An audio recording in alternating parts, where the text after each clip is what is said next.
17వ అధ్యాయము మొదటి వచనాన్ని చదువుకొని ముందుకు కొనసాగుదాం. ఆదికాండము 17వ అధ్యాయము మొదటి వచనం.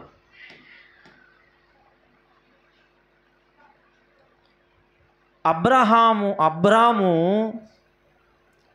99 ఏండ్ల వాడైనప్పుడు యెహోవా అతనికి ప్రత్యక్షమై, నేను సర్వశక్తిగల దేవుడును, నా సన్నిధిలో నడుచుచు నిందారహితుడవై యుండుము. చిన్న మాట ప్రార్థన చేసుకుందాం. సకల ఆశీర్వాదములకు కారణభూతుడైన మా కన్న తండ్రి, పరిశుద్ధుడా, గొప్ప దేవా, నీకు స్తోత్రాలు వందనాలు చెల్లిస్తూ ఉన్నాము నాయనా. ఇదిగో ప్రభువా, గడచిన వారమంతా నీ కృపలో నన్ను మమ్ములను భద్రపరచి ఈ నీ పునరుత్థాన పండుగ దినమున్న ప్రభువా, నీ పాదముల యొద్దకు నన్ను మమ్ములను నడిపించినందుకు నీకు స్తోత్రాలు అయ్యా. ఇదిగో తండ్రి, మరికొద్దిసేపు అయితే నీ పరిశుద్ధమైన శరీర రక్తములలో మేము పాలు పొందబోచు ఉన్నాం. దానికి ముందుగా వాక్యం అనబడి నీళ్లతో నన్ను మమ్ములను కడిగి శుద్ధి చేయండి. యోగ్యమైన రీతిలో నీ శరీర రక్తములలో పాలు పొందునట్లు మాకు సహాయము చేసి మీరు మహిమ పొందమని యేసయ్య పరిశుద్ధ నామమున వేడుచున్నాము తండ్రి, ఆమేన్. దేవునికి స్తోత్రం కలుగునుగాక. ప్రభునందు ప్రియ దేవుని బిడ్డలారా,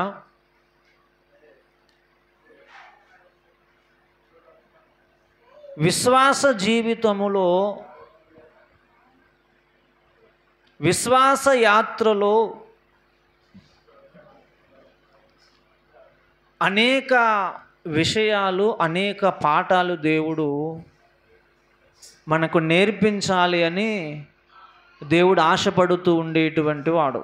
దేవునికి స్తోత్రం. ఎటువంటి వాడు మన దేవుడు అంటే, అనేక పాఠాలు, అనేక విషయాలు నేర్పిస్తూ నడిపించేటువంటి దేవుడు. అయితే ఈ చదవబడినటువంటి లేఖన భాగములో భూమి ఆకాశములకు సృష్టికర్త అయినటువంటి దేవుడు, సకల బ్రహ్మాండమునంతటినీ కలుగు చేసినటువంటి దేవుడు అబ్రహాముతో మాట్లాడుతూ ఉన్నాడు. దేవునికి స్తోత్రం కలుగునగాక. అబ్రాముతో మాట్లాడుతూ ఉన్నాడు. ఏమని మాట్లాడుతూ ఉన్నాడు అనంటే, నా సన్నిధిలో నడుచుచు నిందారహితుడవై యుండుము. దేవునికి స్తోత్రం కలుగునగాక. హల్లెలూయా. అయితే సృష్టికర్త అయినటువంటి దేవుడు అబ్రహాముతో మాట్లాడటం ఇది మొదటిసారి కాదు. ఆదికాండము 17వ అధ్యాయములో యెహోవా దేవుడు అబ్రాముతో మాట్లాడుతూ ఉన్నాడు. అయితే అబ్రహాముతో దేవుడు మాట్లాడుతున్నటువంటి మాట ఇది మొదటిసారి కాదు. మరి ఎప్పుడు మాట్లాడాడు ఇంతకు ముందు అని గనక మనం ఆలోచన చేసినట్లయితే, ఆదికాండము 12వ అధ్యాయములో మొదటి వచనం నుండి గనక మనం చదివినట్లయితే, ఈ దినాన మీకు ఒక ప్రత్యేకమైనటువంటి విషయాన్ని తెలియజేద్దామని పరిశుద్ధాత్మ దేవుని చేత ప్రేరేపించబడి ముందుకు కొనసాగుతూ ఉన్నాను. దయచేసి శ్రద్ధగా వినండి. 17వ అధ్యాయములో మాట్లాడక ముందు ఏ వయసులో అంటే 90 ఎన్ని సంవత్సరాలప్పుడు 99 ఏండ్ల వాడైనప్పుడు, అబ్రహాముకి 99 సంవత్సరాల వయసులో మాట్లాడుతున్నాడు ఇక్కడ 17వ అధ్యాయములో. అయితే ఈ 12వ అధ్యాయములో కూడా మనం మాట్లాడుతూ ఉన్నటువంటి సంఘటన మనకు కనబడుతూ ఉంది. యెహోవా నీవు లేచి నీ దేశము నుండి నీ బంధువుల యొద్ద నుండి నీ తండ్రి ఇంటి నుండి బయలుదేరి నేను నీకు చూపించు దేశమునకు వెళ్ళుము. దేవునికి స్తోత్రం కలుగునగాక. హల్లెలూయా. ఇక్కడ మాట్లాడుతూ ఉన్నాడు, నీవు నివసించేటువంటి నీ దేశము నుండి బయలుదేరి వెళ్ళుము అన్నాడు అన్నమాట. అంటే అంతకు ముందు అసలు అబ్రహాము పరిస్థితి ఏంటి, అబ్రహాము యొక్క సహోదరులు, తన తండ్రి, తన పితరుల యొక్క పరిస్థితి ఏంటనేది మనము కొంచెం జ్ఞాపకం చేసుకోవలసినటువంటి అవసరత మనకుంది. దేవునికి స్తోత్రం కలుగునుగాక. అయితే అబ్రహాముతో 17వ అధ్యాయంలో మాట్లాడాడు, వెనకకు పోతే 12వ అధ్యాయంలో మాట్లాడాడు. ఈ 12వ అధ్యాయములో దేవుడు అబ్రహాముతో మాట్లాడుతున్నటువంటి సందర్భములో అబ్రహాము యొక్క పరిస్థితి ఏంటి, అబ్రహాము యొక్క స్థితి ఏంటి అని కనుక మనం ఆలోచన చేసినట్లయితే, సాధారణంగా చాలామంది క్రైస్తవులు విగ్రహారాధన ఎప్పుడు ప్రారంభమైనది అని అడిగామనుకోండి, ఎప్పుడని చెప్తారు తెలుసా మీకు? ఎప్పుడు ప్రారంభమైనది విగ్రహారాధన అంటే, ఐగుప్తు దేశములో నుండి మోషే ఇశ్రాయేలీయులను నడిపించి ముందుకు కొనసాగుతున్నటువంటి ఘట్టములో మోషే సీనాయి కొండ మీదికి వెళ్తాడు. మోషే సీనాయి కొండ మీదికి వెళ్తాడు, కిందేమో ఇశ్రాయేలు ప్రజలు ఉంటారు, వాళ్ళతో పాటు అహరోను కూడా ఉంటాడు. అయితే ఇశ్రాయేలు ప్రజలు మోషే మాకు కనబడటం లేదు కదా, కనబడుటకు మాకు దేవుణ్ణి చూపించని చెప్పేసి అహరోన్ని బలవంతం చేస్తే, మీ వెండి మీ బంగారం అంతా తీసుకుని రండి అంటే అందరూ తీసుకుని వచ్చారు. అగ్నిలో వేస్తే ఒక దూడ తయారైంది. అప్పుడు విగ్రహారాధన ప్రారంభమైనది అని చాలామంది అభిప్రాయం. ఇది రాంగ్, ఇది రైట్ కాదు. మరి ఎప్పుడు ప్రారంభమైంది విగ్రహారాధన అని కనుక మనం ఆలోచన చేసినట్లయితే, విగ్రహారాధన అనగానే చెవులు రిక్కించుకొని ఎవడి మీద నింద మోపుదామా అని చెప్పేసి భారతదేశంలో ఉన్న మతోన్మాదులు రెడీగా ఉంటారన్నమాట. ఎందుకంటే భారతదేశంలోనే విగ్రహారాధన ఉందని వాళ్ళ ఫీలింగు, కానీ అది వాస్తవం కాదు.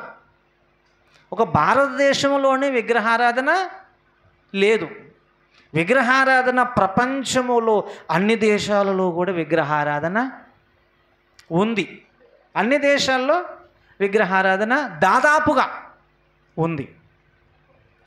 అయితే ఈ రహస్యము అబ్రహాము పూర్వీకులు వాళ్ళు ఏమి చేసేవాళ్ళో, ఈ రహస్యాన్ని యెహోషువ గ్రంథములో 24వ అధ్యాయములో 2వ వచనములో యెహోషువ బయలుపరుస్తూ ఉన్నాడు.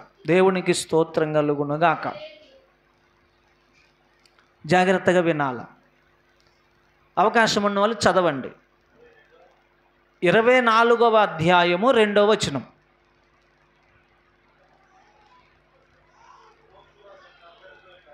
యెహోషువ జనులందరితో ఇట్లా, నేను ఇశ్రాయేలీయుల దేవుడైన యెహోవా చెప్పినదేమనగా,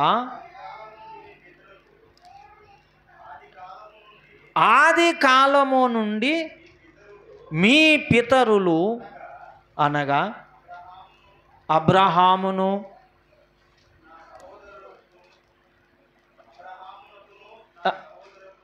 నాహోరుకును,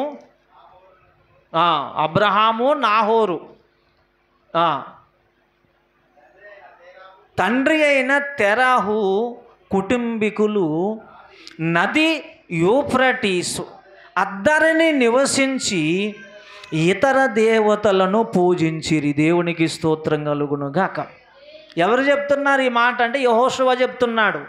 ఎవరికి చెబుతున్నాడు అంటే ఇశ్రాయేలు ప్రజలకు చెబుతున్నాడు. ఏమని చెబుతున్నాడంటే అబ్రహాము సహోదరుడును అబ్రహాము యొక్క తండ్రి అయిన తెరహు వాళ్ళు నది అద్దరిన, యూఫ్రటీసు నది అద్దరిన, దాన్ని దాదాపుగా నా అంచనా రైట్ అయితే మెసపొటమియా అని అనొచ్చు, దాన్ని అంటారు అని అనుకుంటున్నా నేను. మెసపొటమియాలో ఉన్నప్పుడు తెరహు ఏం చేసేవాడు, అబ్రహాం ఏం చేసేవాడు, నాహోరు ఏం చేసేవాడు అంటే వాళ్ళు ఏం చేసేవాళ్ళు, మన పితరుడైన అబ్రహాము వాళ్ళు ఏం చేసేవాళ్ళో చెప్తున్నాడు. ఏం చేసేవాళ్ళు వీళ్ళు అంటే ఇతర దేవతలను పూజించరు. ఎప్పుడది అంటే మోషే సీనాయి కొండ మీదికి వెళ్ళక ముందు కొన్ని వందల సంవత్సరాలు, అర్థమవుతుందా? 100 సంవత్సరాలకు ముందు ఈ అబ్రహాము కుటుంబీకులు ఏం చేసేవాళ్ళంటే విగ్రహారాధన చేసేవాళ్ళు. జాగ్రత్తగా వినాలా. అయితే కొంత చరిత్ర, నేను ఒక దైవజనురాలు భద్రాచలంలో బెరియా సువార్త సంఘ స్థాపకురాలైనటువంటి వట్టిప్రోలు డానియల్ గారు, వట్టిప్రోలు తారా డానియల్ అక్క, అంటే మేము పెద్దక్క అనేవాళ్ళము. ఆ అక్క చెప్పగా నేను విన్నా. అంటే అబ్రహాము తెరహు అన్యదేవతలను పూజ చేశారు. అయితే ఈ తెరహు అట ఆ అన్యదేవతల విగ్రహములను తయారు చేసి ఆ విగ్రహములను దేవుళ్ళుగా చెప్పి అమ్ముతూ ఉండేవాళ్ళట. ఇది చరిత్ర, బైబిల్లో ఎక్కడుందని నన్ను అడిగారు అనుకోండి, అది లేదు. కానీ ఏముంది అంటే వాళ్ళు విగ్రహారాధన చేశారన్న మాట అయితే ఉంది. కానీ చరిత్రలో మరి ఆ దైవజనరాలు చెప్పిన విషయం ఏంటంటే తెరాహు విగ్రహములను తయారు చేసి అమ్మేవాడు. అయితే అందులో అబ్రహాము యథార్థమైన హృదయము గలవాడు. అరే మా నాన్న మట్టిని తీసుకొని దానిని బొమ్మ చేసి దానికి రంగేసి ఇది దేవుడు అని అమ్ముతూ ఉన్నాడు, ఇది ఎలా న్యాయం అని ఆలోచించేవాడట. అయితే ఒకరోజు పచ్చి బొమ్మలు అంటే ఆరిన బొమ్మలు ఉంటాయి. ఈ ఆరిపోయిన బొమ్మల్ని బయట అమ్మడానికి అబ్రహాము తండ్రి అయిన తెరహు వెళ్ళాడు. వెళ్తూ వెళ్తూ అబ్రహాముతో చెప్పాడట, అబ్రాము ఇదిగో ఈ దేవతల దగ్గర నీవు కాపలా ఉండు అని చెప్పి బయటికి వెళ్ళిపోయాడట. మా నాన్నకి నేను ఎలాగైనా బుద్ధి చెప్పాలని అనుకున్నాడట. అనుకొని సరే నాన్నగారు అలాగే అని చెప్పేసి అన్నాడు. నాన్నగారు వెళ్ళిపోయిండు. కత్తి తీసుకొని ఆ బొమ్మల తలకాయలన్నిటిని కూడా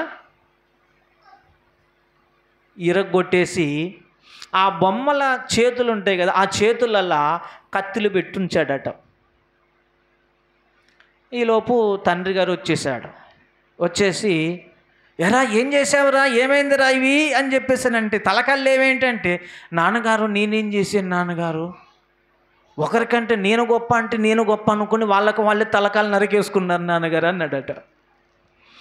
అప్పుడు అన్నాడట ఈయన తెరహు గారు, ఓరే పిచ్చోడా అవి ఎలా నరుక్కుంటాయిరా, అవి మనం తయారు చేసిన బొమ్మలు కదరా అని అన్నాడట. అవునా నాన్నగారు, మరి మనం తయారు చేసిన బొమ్మలు నువ్వు దేవుడని ఎలాగ అమ్ముతున్నావు నాన్నగారు అని అడిగాడట.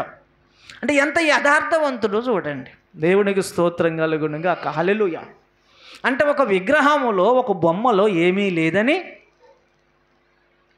ఇట్టే అర్థమైపోతుంది. అయితే నన్ను సృష్టించిన వాడెవరో నాకు కావాలి, నన్ను తయారు చేసిన వాడెవరో ఉన్నాడు, ఆయన నాకు కావాలి అని తన మనస్సులో ఉంది. దేవునికి స్తోత్రం కలుగును గాక. అబ్రహాము యథార్థవంతుడు, నన్ను సృష్టించిన దేవుడు ఎవరో ఉన్నాడు. ఇప్పుడు మా నాన్న బొమ్మను తయారు చేసినట్లుగా నన్ను తయారు చేసిన వ్యక్తి ఎవరో ఒక ఆయన ఉన్నాడు, ఆయన ఎవరో నాకు కావాలి అని చెప్పేసి ఈయన తపన పడుతూ ఉంటూ ఉన్నాడనమాట. దేవునికి స్తోత్రం కలుగునగాక. అయితే మరి విగ్రహారాధన నాహోరుకి ఈ తెరాహుకు ఎవరు చెప్పారు? దేవునికి స్తోత్రం కలుగునుగాక. ఎవరు చెప్పారు విగ్రహాలను తయారు చేయమని? మనకి కీలకం మొదటగా వచ్చేసేయాల. ఇది కూడా చరిత్రనే. దేవునికి స్తోత్రం కలుగునుగాక.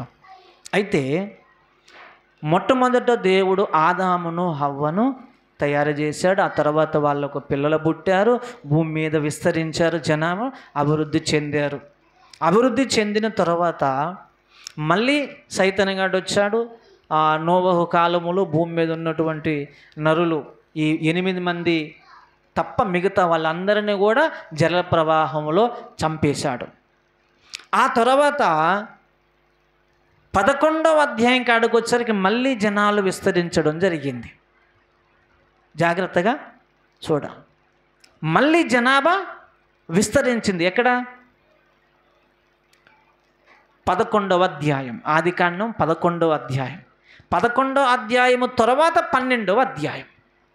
అంటే 11వ అధ్యాయములో ఉన్నటువంటి విషయం ఏంటంటే, అక్కడ చూడండి, ఒకసారి తీయండి, దాన్ని కూడా మనం చూద్దాం. ఆదికాండము 11వ అధ్యాయము. భూమి యందంతటా ఒక్క భాషయు ఒక్క పలుకును ఉండెను. దేవునికి స్తోత్రం కలుగునుగాక. భూమి యందంతటా ఒక్క పలుకు ఒక్కటే భాష ఉంది. అంతా ఒక దగ్గరే ఉన్నారు. దేవునికి స్తోత్రం. అయితే ఆ జనాభా ప్రయాణం చేస్తూ వారు తూర్పున ప్రయాణమైపోవచ్చుండగా షీనారు దేశమందు ఒక మైదానము వారికి కనబడెను. అక్కడ వారు నివసించిరి. దేవునికి స్తోత్రం కలుగునుగాక. షీనారు మైదానం ముందు వాళ్ళు దేశమందు ఒక మైదానం ఉంది. ఆ మైదానములో వాళ్ళు ఉన్నారు. అక్కడ ఉండి అప్పుడు ఈ దేశంలో లేరు, భారతదేశంలో ఎవరు లేరు. అప్పుడు ఇంకొక దేశంలో అంటే ఒకే దగ్గర మనుషులందరూ ఉన్నారు. దేశమంతటా ఖాళీ నిర్జనముగా ఉందన్నమాట. జనము లేనటువంటి ప్రదేశముగా ఉన్నది. మనుషులందరూ ఒక దగ్గర ఉన్నారు. వాళ్ళు అప్పుడు ఒకటే భాష మాట్లాడేవాళ్ళు. వాళ్ళు ఏమనుకున్నారంటే, మనము ఇటుకలు చేసి బాగుగా కాల్చుదము రండని ఒకరితో ఒకడు మాట్లాడుకొనిరి. రాళ్లకు ప్రతిగా ఇటుకలను, అడుసునకు ప్రతిగా మట్టి కీలును వారికి ఉండెను. మరియు వారు, మనము భూమి యందంతటా చెదరిపోకుండా ఒక పట్టణమును, ఆకాశమునంటూ శిఖరము గల ఒక గోపురమును కట్టుకొని పేరు సంపాదించుకుందము రండని మాట్లాడుకున్నారు. దేవునికి స్తోత్రం కలుగునుగాక. ఇక మనం ఇక్కడే ఉందాము, ఇక్కడ నుంచి మనం చెదిరిపోవద్దు అని వాళ్ళు అనుకున్నారు. అయితే ఆ టైంలో వాళ్లకు లీడర్ ఒకడి నుండి, ఎవరు ఆయన అంటే వాడి పేరు నిమ్రోదు అని చరిత్ర చెబుతూ ఉంది. దేవునికి స్తోత్రం కలుగునుగాక. హల్లెలూయా. ఏమని చరిత్ర చెబుతుంది అంటే, నిమ్రోదు అనబడినటువంటి ఒకడున్నాడు. బాబేలు గోపురం దగ్గర లీడర్షిప్ వాడే. దేవునికి స్తోత్రం. ఇప్పుడు ఈ లీడర్షిప్ వాడే ఎవడాడు అంటే నిమ్రోదు. అయితే ఈ నిమ్రోదుకి ఒక విషయం తెలుసు. ఏ విషయం తెలుసు అంటే, ఆదామవ్వల పాపము చేసినప్పుడు దేవుడు ఆదాముతో మాట్లాడాడు, అవ్వమ్మతో మాట్లాడాడు, ఇంకా సర్పముతో కూడా మాట్లాడాడు. అవునా కదా? మాట్లాడా లేదా? దేవునికి స్తోత్రం. అయితే సర్పముతో మాట్లాడుతున్నటువంటి సందర్భంలో ఒక మాట చెప్పాడు. ఏమని చెప్పాడు అంటే, ఆదికాండం 3వ అధ్యాయం 15వ వచనములో ఆ మాట ఉంది. మరియు నీకును స్త్రీకిని, నీ సంతానమునకును ఆమె సంతానమునకును వైరము కలుగజేతును అన్నాడు. దేవునికి స్తోత్రం. ఎవరితో అన్నాడు? సర్పముతో అన్నాడు. అంటే ఇప్పుడు సర్పముతో మాట్లాడాడంటే మనం ఎవరితో మాట్లాడాడు అనుకోవాలి? సర్పమును ప్రేరేపించిన సైతానుగాడితో మాట్లాడాడు. ఇప్పుడు సర్పమును ప్రేరేపించిన సైతానుగాడు ఎవడంటే లూసిఫర్ గాడితో మాట్లాడాడు. ఇప్పుడు లూసిఫర్ గాడికి ఈ విషయం తెలుసు కదా. అయితే ఈ నిమ్రోదు ఎవరిని కొడుకు అంటే ఈ లూసిఫర్ గాడు కొడుకు. అంటే నేను డైరెక్ట్గా చెప్తున్నా, ఎవరైనా నన్ను ప్రశ్నిస్తే నాకు ఫోన్ చేసినా నేను మాట్లాడతాను, లేకపోతే మనం కూర్చున్నప్పుడే నేను దాని గురించి వివరణ ఇవ్వగలను. ఇప్పుడు ఇదంతా నేను వివరించాలంటే సమయము సరిపోదు కాబట్టి నేను డైరెక్ట్ చెబుతున్నాను. ఈ విషయంలో మీకు ఏమైనా డౌట్ ఉంటే నాతో మీరు మాట్లాడవచ్చు. నా నెంబరు ఉంటుంది, డిస్క్రిప్షన్లో ఇస్తాను, ఎవరైనా ఫోన్ చేయొచ్చు. అయితే ఈ లూసిఫర్ గాడి కొడుకు నిమ్రోదు. అంటే లూసిఫర్తో ఏమన్నాడు అంటే నీకును స్త్రీ సంతానమునకును వైరం కలగజేస్తా. అంటే భవిష్యత్తులో ఒకడు స్త్రీకి పుట్టబోతున్నాడు అని చెప్పేసి అనే విషయం వాడికి తెలుసు కాబట్టి ఇప్పుడు ఈ నిమ్రోదు గాడికి కూడా ఈ విషయం తెలుసు. ఇప్పుడు ఈ నిమ్రోదు గాడు అసలు మతము అనేది స్థాపించబడినది, అబద్ధ మతము స్థాపించబడినది బాబేలు గోపురము దగ్గర. బాబేలు గోపురం దగ్గర చాలా విషయాలకు ప్రారంభం అక్కడే. సకల దుర్గుణాలకు, సకల పాపం అంతటికీ కూడా అక్కడనే ప్రభావితమైంది బాబేలు గోపురం దగ్గర. అప్పుడు ఈ నిమ్రోదు ఏం చేశాడంటే ఆ భూమి అంతటా ఉన్నటువంటి వాళ్ళలో వీడు మాత్రం బలవంతుడు, యెహోవా ఎదుట పరాక్రమశాలి అయి ఉండెను అని ఉంటుంది. అయితే ఇప్పుడు వీడు ఈ ప్రజలందరికీ లీడర్, వీడు ఒక మతాన్ని స్థాపించాడు. ఈ విషయం నీకు ఎక్కడ తెలిసింది అని చెప్పి నన్ను అడిగితే మా గురువు గారైన అద్దంకి రంజిత్ ఓఫిరయ్య గారి ద్వారా నేను ఈ విషయాన్ని నేర్చుకున్నా. ఏమని నేర్చుకున్నాను, అక్కడ ఏమని చెప్పారు అంటే వాడు మతాన్ని అక్కడ స్థాపించాడు. ఏమని స్థాపించాడు అని అంటే నిమ్రోద్ అనబడినటువంటి నేనున్నాను, నేనే మీ అందరికీ లీడర్ని. అయితే స్త్రీ సంతానమైనటువంటిది ఒకటి ఉంటుంది అని చెప్పిండుగా దేవుడు. అయితే ఆ స్త్రీ నా భార్య అయిన సెమిరామిస్, నా భార్య సెమిరామిస్. సంథింగ్ పేరు కూడా ఏమన్నా మిస్టేక్ ఉన్నా ఉండొచ్చు, కానీ వాస్తవం అయితే అదనమాట. అంటే కొన్ని పదాలు మనకు పలకటం రావు కదా. సెమిరామిస్ ఈమె దేవత. అయితే ఆమెకు పుట్టినటువంటి కుమారుడు తమ్మూజు. ఈ నిమ్రోదుకు సెమిరామిస్కు పుట్టినవాడు తమ్మూజు. ఇతడే మిమ్మల్ని అందరినీ రక్షించేటువంటి దేవుడు అని చెప్పేసి వాడప్పుడు ప్రచారం చేశాడు. అలా ప్రచారం చేస్తూ ఉన్నటువంటి ఈ ఘట్టములో దేవుడు ఏం చేశాడంటే భాషలను తారుమారు చేశాడన్నమాట. ఈ భాషలు తారుమారు చేసినప్పుడు ఈ 4 దిక్కులు, అంటే 4 అంటే దిక్కులు తూర్పు, పడమర, ఉత్తర, దక్షిణ 4 ఉన్నాయి కాబట్టి నేను 4 చెప్తున్నా. అయితే ఎన్ని దిక్కులకు వెళ్ళారో మనకు తెలియదు, కానీ ఆ బాబేలు గోపురము దగ్గర నుంచి ప్రజలు బయటికి వెళ్ళారు. అటు కొంతమంది, ఇటు కొంతమంది, ఇటు కొంతమంది, ఇటు కొంతమంది వెళ్ళిపోయారు, చెదరగొట్టబడ్డారు. అయితే వీళ్ళు మనుషులైతే చెదరగొట్టబడ్డారు, కానీ మనుషుల లోపల ఉన్నది మాత్రము, ఆ మతం మాత్రం, ఆ ఆలోచన విధానం మాత్రం పోలే. అక్కడి నుంచి చెదరగొట్టబడిన వాళ్ళలో ఈ తేరహు కూడా ఒకడనమాట. అయితే నిమ్రోదు గారు చెప్పినటువంటి నిమ్రోదు గారు ఒక విగ్రహం, సెమిరమీస్ గారి ఒక విగ్రహం, తమ్మూజు గారి యొక్క విగ్రహము, ఇట్లా కొంతమంది దేవతల విగ్రహాలను తయారు చేస్తూ ఉండేవాళ్ళు. అట్లా బయటికి వెళ్ళిపోయినటువంటి వాళ్ళ అందరూ అన్ని దేశాలు, ఏ ప్రాంతాలకు వెళ్ళారో వాళ్ళందరిలో వాళ్ళ మనసులో మాత్రము నిమ్రోదు గారు స్థాపించిన మతము ఉండే. దేవునికి స్తోత్రం కలుగునుగా, హల్లెలూయా. అయితే ఆ మతమును అవలంబిస్తూ అబ్రహాము కూడా, దేవునికి స్తోత్రం కలుగునుగాక. అప్పుడు దేవుడు నేను మానవ జాతిని విమోచించడానికి నేను నా కుమారుని ఈ లోకానికి పంపించాలనుకుంటున్నాను, కాబట్టి నాకు ఒక పరిశుద్ధ జనాంగము కావాలి. ఇప్పుడు మనుషులందరూ ఏమైపోయారు? పాడైపోయారు, మనుషులందరూ చెడిపోయారు. అయితే నా కుమారుడైనటువంటి యేసుక్రీస్తు ప్రభు ఈ లోకములో జన్మించడానికి ఒక పరిశుద్ధ జనాంగం కావాలి అని దేవుడు తలంచి భూమి మీదికి చూశాడనమాట. కీర్తనల గ్రంథములో ఉంటుంది, యెహోవా ఆకాశము నుండి భూమి మీద ఉన్నటువంటి నరులను పరిశీలించుచుండెను అని. ఆ కాలములో దేవుడు పరిశీలన చేస్తూ ఉన్నప్పుడు అబ్రహాం కనబడ్డాడు. ఇక్కడి నుంచి చెదిరిపోయినటువంటి వాళ్ళందరూ ఎవడికి నచ్చినట్టు వాడు, ఎవడి విగ్రహాన్ని వాడు ఆరాధన చేస్తూ ఉన్నాడు. కానీ అబ్రహాం మాత్రం అలా లేడు.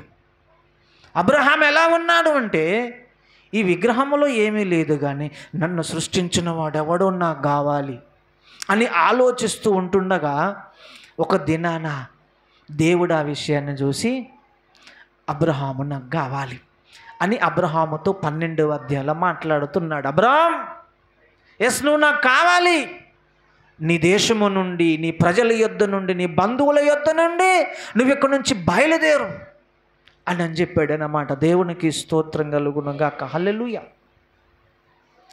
అక్కడి నుంచి బయలుదేరమని చెప్పాడు. నేను గొప్ప జనముగా చేస్తాను, నిన్ను ఆశీర్వదించిన వారిని నేను ఆశీర్వదిస్తాను, ఇలా ఎన్నో వాగ్దానాలు ఇచ్చి అబ్రహాముతో దేవుడు మాట్లాడి అబ్రహాముని పిలిచాడు. ఎక్కడి నుంచి పిలిచాడు అబ్రహాముని?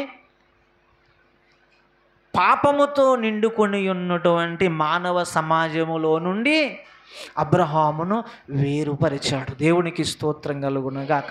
జాగ్రత్తగా వినాల, చాలా కీలకమైన విషయం చెప్తున్నా. అబ్రహామును ఎక్కడి నుంచి పిలిచాడంటే, పాపము చేత నింపబడి ఉన్నటువంటి మానవ సమాజములో నుండి అబ్రహామును వేరు చేశాడు, ప్రత్యేకపరచాడు. ఇది మనం గుర్తించాలి. ప్రత్యేకపరచబడిన తరువాత అబ్రహాముతో దేవుడు ఇంకా మాట్లాడాడు. 14వ అధ్యాయంలో మాట్లాడాడు, 15వ అధ్యాయంలో మాట్లాడాడు. కానీ 17వ అధ్యాయంలోకి వచ్చేసరికి ఒక కీలకమైన విషయం చెబుతూ ఉన్నాడు. దేవునికి స్తోత్రం కలుగునుగాక. అంటే పాపముతో నిండి ఉన్నటువంటి సమాజములో నుండి బయటికి వచ్చినటువంటి వాళ్ళు ఎలా నడవాలో, ఎలా జీవించాలో, ఎలా ప్రవర్తించాలో అది దేవుని చేత బోధించబడాలి. ఎందుకంటే మన హృదయమంతా, మానవుల హృదయమంతా ఏమైపోయింది? మానవుల యొక్క మనసంతా నిమ్రోదుగాడు కలుషితం చేసేశాడు. అయితే ఇప్పుడు అక్కడి నుంచి వేరు చేయబడిన తరువాత ఇప్పుడు కలుషితమైపోయినటువంటి మనస్సును, కలుషితమైపోయిన ఈ ఆలోచనను అంతటిని కూడా తీసివేసి శుద్ధి చేయాలి అనేది దేవుని యొక్క ముఖ్యమైన ఉద్దేశం. దేవునికి స్తోత్రం కలుగునుగాక. హల్లెలూయా. అయితే ఇక్కడ ఒక ఆశ్చర్యకరమైన విషయం ఏంటంటే, ఏమంటున్నాడు దేవుడు అంటే, నా సన్నిధిలో నడుచుచు నిందారహితుడువై ఉండమని ఏమంటున్నాడు ఆయన? దేవుని సన్నిధిలో నడవమని అంటున్నాడు. సాధారణంగా మనకేం తెలుసు? దేవుని సన్నిధిలో కూర్చోవడం తెలుసు. అంతేనా తమ్ముడు? ఇంకా మహా అంటే దేవుణ్ణి కొంచెం అధికంగా ప్రేమించే వాళ్లకు దేవుని సన్నిధిలో మోకరించడం తెలుసు. ఒకటి, దేవుని సన్నిధిలో కూర్చోవడం తెలుసు.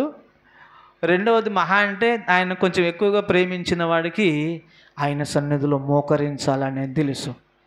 కానీ ఇక్కడ స్పెషల్గా ఒక పాయింట్ దేవుడు రేట్ చేస్తున్నాడు. నా సన్నిధిలో నడుచుచు అన్నాడనమాట. దేవునికి స్తోత్రం కలుగునుగాక. దేవుని సన్నిధిలో నడవడం అనేది ఒక ప్రక్రియ ఉంది. అబ్రహాముతో దేవుడు అనేక విషయాలు మాట్లాడుతూ ఎన్ని విషయాలు మాట్లాడి ఉండొచ్చు? నీవెవరు అని అడుగుండొచ్చు. అబ్రహామును దేవుడు అబ్రహామా అన్నప్పుడు నీవెవరు ప్రభువా? కనబడట్లేదు కదా, స్వరం మాత్రం వినబడుతుంది, కంటి కనబడటం. నువ్వెవరు అని అడుగుండొచ్చు. నేను భూమి ఆకాశములను మానవ జాతిని సృష్టించిన దేవుడును నేనే అని ఉండొచ్చు. ఓహో అలాగ నా ప్రభువు, అయితే నీవెక్కడుంటావు అనంటే నేనుండే స్థలము మహిమ కలిగిన స్థలము. ఇట్లా ఇక దేవునికి అబ్రహాముకు ఎన్నో విషయాలు మధ్యలో మాట్లాడటం అనేది జరిగింది. అందుకోసమని అబ్రహాము దేని కొరకు ఎదురు చూస్తూ ఉండేవాడు అంటే సాక్ష్యం ఇస్తాడు. హెబ్రీ పత్రికలో 11వ అధ్యాయం 10వ వచనములో ఈ మాట చెబుతూ ఉంటాడు. హెబ్రీ పత్రిక 11వ అధ్యాయము 10వ వచనం. దేవునికి స్తోత్రం కలుగునుగాక. చదవాలి ఎవరైనా. ఏలయనగా దేవుడు దేనికి శిల్పియు నిర్మాణకుడై ఉన్నాడో పునాదులు గల ఆ పట్టణము కొరకు అబ్రహాము ఎదురు చూచుచుండెను. దేవునికి స్తోత్రం కలుగునుగాక. హల్లెలూయా. అబ్రహాము దేనికోసం ఎదురు చూస్తున్నాడు? దేనికోసం ఎదురు చూస్తున్నాడంటే దేనికోసం? పునాదులు గల ఆ పట్టణము కొరకు. దేవునికి స్తోత్రం కలుగునుగాక. ఆ పట్టణం ఎక్కడుంది ఆయనకేం తెలుసు అంటే దేవుడే అబ్రహాముతో మాట్లాడి చెప్పాలి. కాబట్టి అబ్రహాము ఎదురు చూస్తున్నటువంటి పునాదులు గల ఆ పట్టణం కోసం ఆయన, అదొక మహిమ కలిగినటువంటి పట్టణము, చీకటి లేనటువంటి పట్టణము, పాపమునకు తావు లేనటువంటి పట్టణము, దుఃఖానికి తావు లేనటువంటి పట్టణము, శాశ్వతమైన ఆనందమునిచ్చేటువంటి పట్టణం. అబ్రహాము దేనికోసం ఎదురు చూస్తున్నాడంటే శాశ్వత ఆనందమునిచ్చేటువంటి ఆ పట్టణం కొరకు అబ్రహాము ఎదురు చూస్తూ ఉండేవాడు. దేవునికి స్తోత్రం కలుగునుగాక. హల్లెలూయా. నిమ్రోదు స్థాపించినటువంటి మతములో చిక్కుకుపోయినటువంటి వారితోటి వారి మధ్యలో నుండి వేరు చేయబడి, ఇదిగో భూమి ఆకాశములను సృష్టించిన సృష్టికర్త అయినటువంటి దేవుని యొద్దకు వెళ్ళడానికి ఒక మార్గాన్ని దేవుడు నియమించాడు. దాని కొరకు అబ్రహాము ఎదురు చూస్తూ ఉన్నాడు. అబ్రహాము భూమి మీద ఉన్నటువంటి ఇది మొత్తం నాశనం అయిపోయేదే, ఇది పాడైపోయేదే. ఇప్పుడు ఈ భూమి ఏమవుతుందంటే ఒకరోజు దీనికి అంతం ఉంది, మనిషికి అంతం ఉంది, సృష్టించబడిన ప్రతిదానికి ఒక ముగింపు ఉంది, ప్రారంభం ఉంది, ముగింపు కూడా ఉంది. అయితే ప్రారంభం ఉండి ముగింపు లేనటువంటిది ఒక పట్టణం ఉంది. ఆ పట్టణం నాకు కావాలి అనేది అబ్రహాము యొక్క మనస్సు, అబ్రహాము యొక్క ఆలోచన.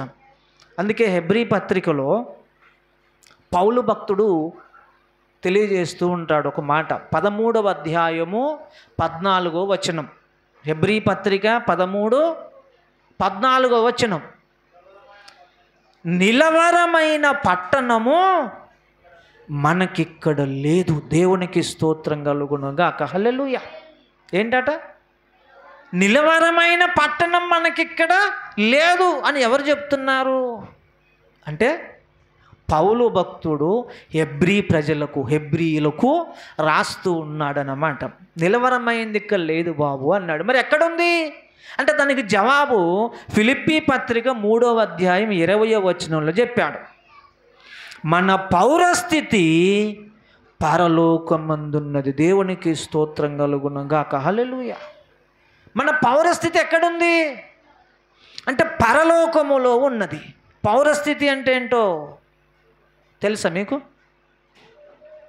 ఇప్పుడు రేపొద్దున రమాదేవక్కను యేసుబాబు అన్న మన తెలంగాణ రాష్ట్రాన్ని దాటి వెళ్ళిపోతున్నారు. అంతేనాక? తెలంగాణ కాదు అది, బెంగళూరు. ఏ రాష్ట్రం తమ్ముడు? సరే, సంథింగ్ ఏదో ఏదో ఒక రాష్ట్రం, తెలంగాణ అయితే కాదు.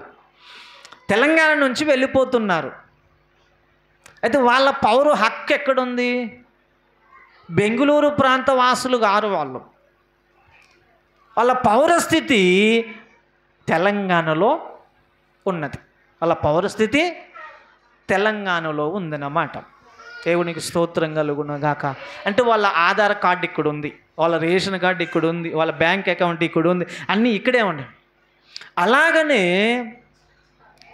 పాపము చేత నింపబడి ఉన్నటువంటి మానవ సమాజములో నుండి వేరుపరచబడిన నీకు నాకు మనందరి పౌరస్థితి ఎక్కడుందంటే ఇక్కడ లేదు. మన పౌరస్థితి పరలోకములో ఉన్నది. మనము శాశ్వత కాలము జీవించే స్థలము పరలోకము. దేవునికి స్తోత్రం కలుగునుగాక. హల్లెలూయా. చాలా విషయాలు చెప్పాలా, చాలా విషయాలు చెప్పాలా, కానీ సమయమేమో సంకుచితంగా ఉంది. అయినప్పటికీ ఒక 2 మాటలు చెప్పి నేను ముగించేస్తా. జాగ్రత్తగా వినండి. మన పౌరస్థితి పరలోకములో ఉంది. నిలవరమైన పట్టణం ఇక్కడ లేదు.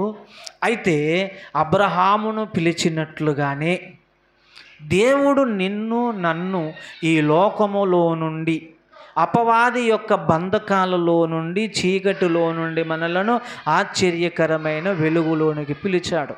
దేవునికి స్తోత్రం. హల్లెలూయా.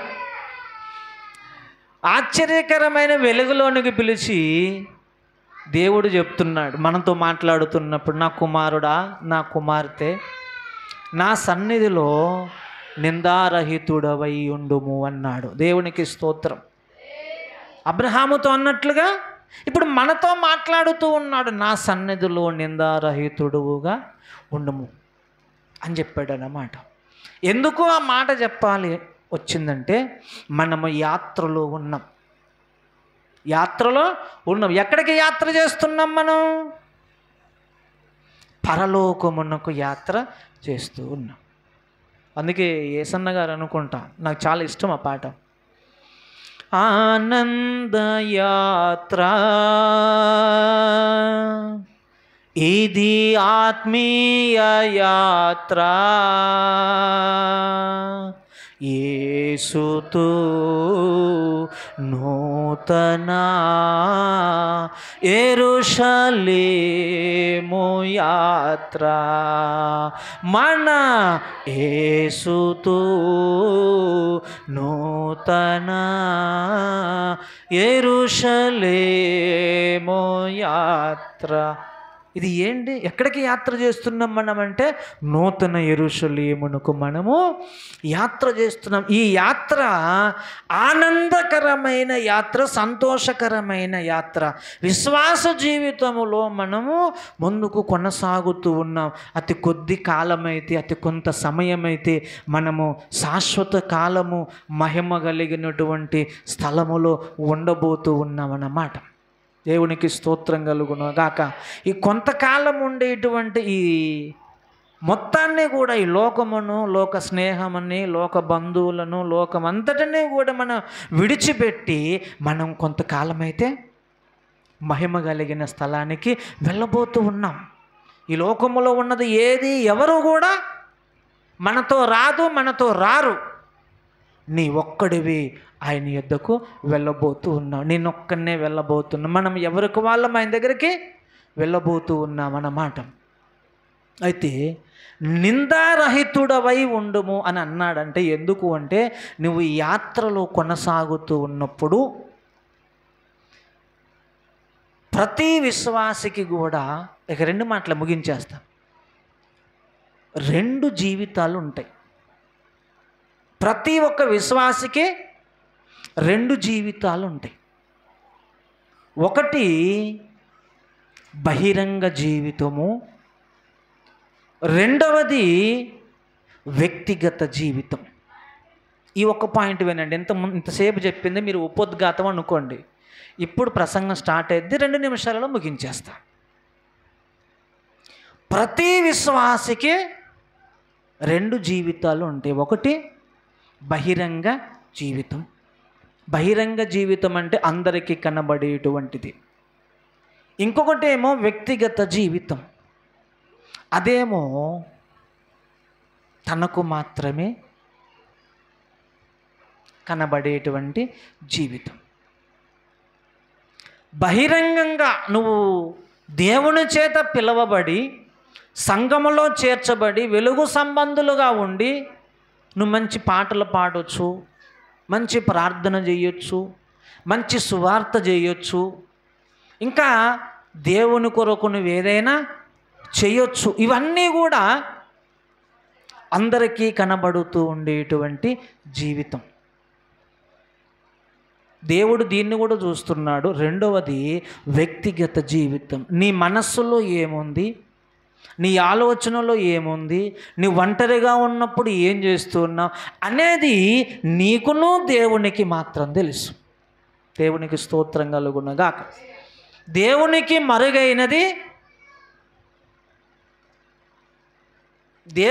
మరుగైనది ఏది కూడా లేదు. 139వ కీర్తనలో ఉంటుంది, నేను నడుచుట నీకు తెలుసు, నేను కూర్చుండుట నీకు తెలుసు. ఇంకక్కడ చాలా విషయాలు ఉన్నాయి. ఆయనకు మరుగైనది ఏదీ లేదని ఉంది. నీ బహిరంగ జీవితము ఆయనకు తెలుసు, అంతరంగ జీవితము కూడా ఆయనకు తెలుసు. కానీ నీతో ఉన్నటువంటి సహవాసములో ఉన్నటువంటి వాళ్లకు నీ బహిరంగ జీవితం తెలుసు, నీ అంతరంగ జీవితం తెలియదు. దేవునికి స్తోత్రం కలుగునుగాక. బహిరంగంగా నువ్వు మంచి పాటలు పాడవచ్చు, ప్రార్థన చేయొచ్చు, సువార్త చెప్పవచ్చు, బైబిల్ చదవచ్చు, పరిచర్య చేయొచ్చు, ఇంకా చేయాల్సిన బోళ్ళంతా కావాలంటే నీకున్నది మొత్తం కూడా నువ్వు దేవునికి ఇవ్వచ్చు. జనాలు అందరికీ తెలిసి దాహా ఎంత మంచోడు, ఎంత భక్తిపర్రాలో అని చెప్పి పొగడబడుతూ ఉంటాం. కానీ అంతరంగ జీవితం ఉంది చూడండి, ఈ అంతరంగములో మనము చేసేవన్నీ కూడా దేవునికి తెలుసు. ఈ అంతరంగములో మనం ఏం చేస్తున్నాము అనేది కూడా ఆయనకి తెలుసు. అయితే దేవుడు బహిరంగంగా నువ్వు చేసే వాటిని లెక్క పెట్టడం అదొక కోణంలో. బహిరంగంగా నువ్వు చేస్తున్నటువంటి వాటిని లెక్క పెట్టేవాడు కాదు. మరి ఏం పెట్టేవాడు అంటే అంతరంగమును చూసేటువంటి దేవుడు. నీ మనసు ఎలా ఉంది? మరి అయ్యొద్దా? పాటలు పాడొద్దా? పాటలు పాడాలి, వాక్యం చదవాలి, ప్రార్థన చేయాలి, పరిచర్య చేయాలి, దేవునికి ఇవ్వాల్సింది ఇవ్వాలి. అవన్నీ ఉండగా అంతరంగములో వ్యక్తిగతముగా నీ జీవితము ఎలా ఉన్నది? వ్యక్తిగతంగా నీ జీవితం ఎలా ఉన్నదో చూసుకోవాలి. మనం విశ్వాస యాత్రలో ఉన్నాం కదా, ఈ యాత్రలో దేవుని వాక్యానికి, దేవుని మాటలకు మనము విధేయత చూపుతున్నాము. పైకి చూపే కాదు, వ్యక్తిగతంగా. అందుకోసమనే సామెతల గ్రంథములో తనను తాను పరీక్షించుకునేవాడు, తన ప్రవర్తనను పరిశీలించుకునేవాడు ధన్యుడని ఉంటుందన్నమాట. అంటే తను ఎలా నడుచుకుంటున్నాడు, ఆమె ఎలా నడుచుకుంటుందని తనకు తానే. అందుకే ఈ ఆదివారము దేవుని సన్నిధికి వచ్చిన మనము ఆయన శరీర రక్తములో పాలు పొందుతూ ఉన్నప్పుడు కూడా పౌలు భక్తుడు ఈ విషయం చెప్పాడు. ఆయన శరీర రక్తములో పాలు పొందేటప్పుడు తమ్మును తామే పరీక్షించుకోవాలి. తమ్మును తాము పరీక్షించుకునే మనస్సు ఎప్పటి వరకు ఉండాలంటే నీవు ప్రాణం పోయేంత వరకు కూడా ఇది ఉండాలి. బహిరంగంగా నువ్వు 100 మందిని, 1000 మందిని, 1,00,000 మందిని మెప్పించవచ్చు, అదేం పెద్ద విషయం కాదు. కానీ అంతరంగమును నీ గురించి దేవుడేం సాక్ష్యం ఇస్తూ ఉన్నాడు. ఎందుకంటే రేపొద్దున మనము 2 కొరింథీ పత్రిక 5వ అధ్యాయం 10వ వచనములో మనము దేవుణ్ణి ఎదుట నిలవవలసిన వారమై ఉన్నాం. దేహముతో చేసినవి చెయ్యని అన్నిటికీ, అవునా? దేహముతో చేసిన మంచివైనా చెడ్డవైనా సరే అన్నిటిని గురించి నువ్వు లెక్కొప్ప చెప్పాల, మనము లెక్కొప్ప చెప్పాల. అందుకోసము దేవుని సన్నిధిలో జాగ్రత్తగా నడువమని చెప్పాడు. నడవడం అంటే మందిరంలో లేచి సామూలంలోంచి ఈ మూలకి, ఈ మూలలోంచి ఆ మూలకి కాదు. నీవు ఎక్కడ ఉన్నా సరే దేవుడు నీతో ఉన్నాడు అని గ్రహింపు నీకు ఉండాలి. నువ్వు 10 మందిలో ఉన్నా, నువ్వు ఒంటరిగా ఉన్నా ఇక్కడ దేవుడు ఉన్నాడు అనే భయము కలిగి దేవునికి ఇష్టము లేనివి, దేవునికి నచ్చనివి, నాలో ఏదైనా జరుగుతుంది అంటే గుండెలు అవిసిపోవాలి. అబ్బా ఎంత ఘోరమైన తప్పు జరిగిపోయింది అని నీ హృదయము నొచ్చుకొని జాగ్రత్త కలిగి, ఓహో ఇప్పుడు ఇలా జరిగిందా, మళ్ళీ సరే అలా జరగకూడదు అని మనం సరి చేసుకుంటూ ఒక అడుగు ముందుకు ఇయ్యాలి. దాన్ని దేవుని సన్నిధిలో నడుచుట అంటారు. దేవునికి స్తోత్రం కలుగునగాక. అర్థమవుతుందా? అర్థమైంది నేను చెప్పేది? దేవునికి స్తోత్రం కలుగునగాక. దేవునితో నడవడము నేర్చుకున్న వాళ్ళు భూమి మీద ధన్యులు. భూమి మీద ఎవరు ధన్యులంటే దేవునితో నడవడము నేర్చుకోవాలి. నువ్వు ఒంటరిగా ఉన్నా, నలుగురిలో ఉన్నా సరే, నువ్వెలా ఉన్నావు, నీ మాటలు ఎలా ఉన్నవి, నీ ప్రవర్తన ఎలా ఉంది, నీ ఆలోచన ఎలా ఉన్నది, ఇవన్నీ కూడా జాగ్రత్తగా చూసుకుంటూ ముందుకు నడవాలి. ఎందుకు అంటే రేపొద్దున మనము దేవుని ఎదుట నిలవబడబోతూ ఉన్నాం. అన్నిటికీ లెక్కొప్ప చెప్పాలి. దేహముతో చేసిన మంచి వాటికి లెక్కొప్ప చెప్తాం, చెడ్డ వాటికి కూడా లెక్కొప్ప చెప్పాలి. మత్తయి సువార్త 12:36 ఒక మాట ఉంది. ఏం మాట ఉందంటే, మనుషుడా నీ నోటి నుండి వచ్చే వ్యర్థమైన ప్రతి మాటను బట్టి లెక్కొప్ప చెప్పవలసిన వారమై ఉన్నాం. ఏంటట? నీ నోటి నుండి వచ్చే మాటకు కూడా నువ్వు లెక్కొప్ప చెప్పాలా. వ్యర్థమైన మాటలు మాట్లాడావనుకో, నువ్వెందుకు మాట్లాడావని దేవుడు లెక్క అడుగుతాడు. దానికి తగిన శిక్ష ఉంటుంది. దేవునికి స్తోత్రం కలుగునగాక. హల్లెలూయా. మాట విషయం చెప్పాడు అంటే మనం ఇంకొకటి జ్ఞాపకం చేసుకోవాలి. పత్రికలలో పౌలు భక్తుడు చెప్తాడు, ఎవరు ఎవరితో ఎలా ప్రవర్తించాలో నేర్చుకోవాలి. ప్రవర్తించే విషయంలో ఒక ముసలమ్మ ఉంది, 70 ఏళ్ళ ముసలామా, ఆమెతో నువ్వు ఎలా మాట్లాడుతున్నావు, మర్యాదగా మాట్లాడాలి. తెలుసా? తిమోతి పత్రిక, మరి 1 తిమోతినా 2 తిమోతి, ఒకసారి చూద్దాం. ఒక్క మాట చూద్దాం. ఈ ఒక్క మాట చదువుకొని మనం ముగించుకుందాం.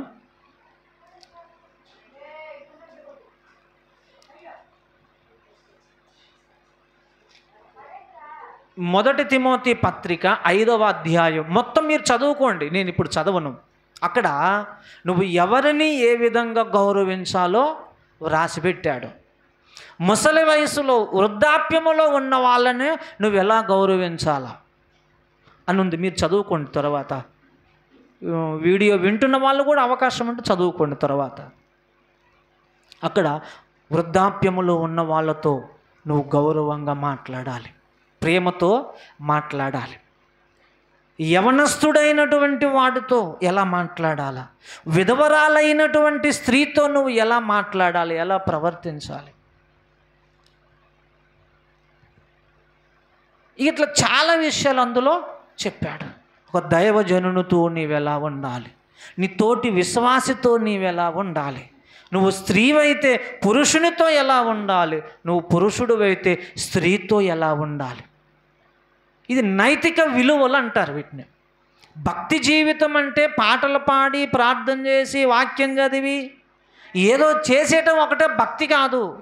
నైతిక విలువ కూడా తెలియాల.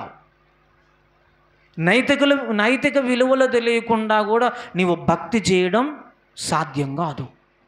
దేవుని సన్నిధిలో నడవడం అంటే ఏంటంటే అడుగడుగున దేవునికి అనుకూలంగా మన చర్యలను మలుచుకుంటూ ముందుకు కొనసాగటమే దేవుని సన్నిధిలో నడుచుట. దేవునికి స్తోత్రం కలుగునుగాక. హల్లెలూయా. నిమ్రోదు స్థాపించిన మతము మనస్సులో నింపుకొని ఉన్నటువంటి ప్రజల మధ్యలో నుండి అబ్రహామును వేరు చేసి జాగ్రత్తగా నడు, నిందారహితుడుగా నడువమని చెప్పాడు. ఇప్పుడు నిన్ను నన్ను పాపముతో నింపబడి ఉన్న ఈ లోకములో నుండి నిన్ను ప్రత్యేకించుకున్నాడు. ప్రత్యేకించుకొని ఇప్పుడు నీతో నాతో మాట్లాడుతూ ఉన్నాడు. నీవు ఈ లోక సంబంధివి కాదు, నీవు పరలోక సంబంధివి. కాబట్టి ఈ లోకములో నీవు ఉన్నావు, కాబట్టి జాగ్రత్తగా ఉండు. ఎలాగంటే చెరువులో తామరాకు ఉంటుంది, కానీ తామరాకు నీళ్ళని అంటుకోదు. అది తామరాకు ఉన్న లక్షణం నీలో నాలో ఉండాలి. ఇంకిట్లా చాలా ఉదాహరణలు ఉన్నాయి. నీళ్ళలోనే బండలు ఉంటాయి, కానీ ఆ బండ నీటిని రానియదు లోపలికి. అలా మనం లోకములో ఉంటూ ఈ లోకాన్ని మనలోనికి రానివ్వకుండా దేవుని యొక్క సారాన్ని మనలోనికి రప్పించుకుంటూ, దేవుని ఆలోచన మన హృదయంలోనికి చేర్చుకుంటూ జాగ్రత్తగా అనుదినము మనము దేవుని సన్నిధిలో నడవడము నేర్చుకోవాలా. దేవునికి స్తోత్రం కలుగునుగా. హల్లెలూయా. పాటలు పాడుతున్నావు మంచిదే, ప్రార్థన చేస్తున్నావు మంచిదే, కానీ నీ వ్యక్తిగతంగా నీ ప్రవర్తన ఎలా ఉన్నదో మనం ఇప్పుడు చూసుకోవాలా, జాగ్రత్త పడాలా, కేర్ఫుల్. ఇదేదో ఒక నేను కథ చెప్పాలా, మిమ్మల్ని పంపించేయాలని కాదు. నా బాధ్యత ఏంటంటే దేవుని సన్నిధిలో మిమ్మల్ని నేను నిలబెట్టాలి. దేవునికి స్తోత్రం కలుగునుగాక. ఆ భారముతో చెప్తున్నా నేను ఈ విషయాలు. ఏదో ఒకటి చెప్పేయాలని కాదు. మీ హృదయములో దేవుని వాక్యమును నింపాలి. దేవుని సన్నిధిలో మీరు నడిచేటట్లుగా నేను చేయటమే నా బాధ్యత. ఎప్పుడు మనము దేవుని సన్నిధిలో నడవగలుగుతామంటే, పౌలు భక్తుడు ఒక మాట అంటాడు. ఈ మాట కూడా దేవుడు ఇప్పుడు చెప్పమని చెప్తున్నాడు కాబట్టి తప్పని పరిస్థితి, మీరందరూ నన్ను క్షమించాలా. ఫిలిప్పీ పత్రికలో 3వ అధ్యాయము 14వ వచనంలో పౌలు భక్తుడు ఒక సాక్ష్యం చెప్తున్నాడు. తన సాక్ష్యం అనుకుందాం. ఫిలిప్పీ 3:14.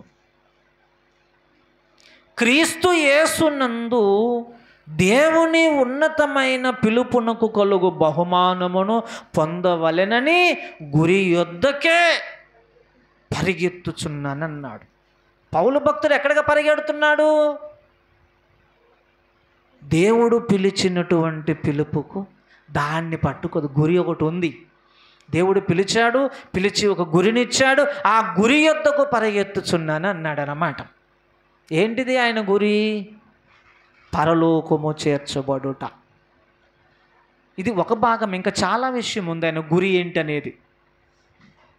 దేవునికి స్తోత్రం కలుగునుగాక. గురి యొద్దకు పరిగెత్తుచున్నాం. ఇప్పుడు మన గురి ఏంటి? అబ్రహాము గురి పునాదులు కలిగిన పట్టణం. మన గురి ఆ పునాదులు కలిగిన పట్టణమే. పౌలు భక్తుని గురి ఆ పునాదులు కలిగిన పట్టణం.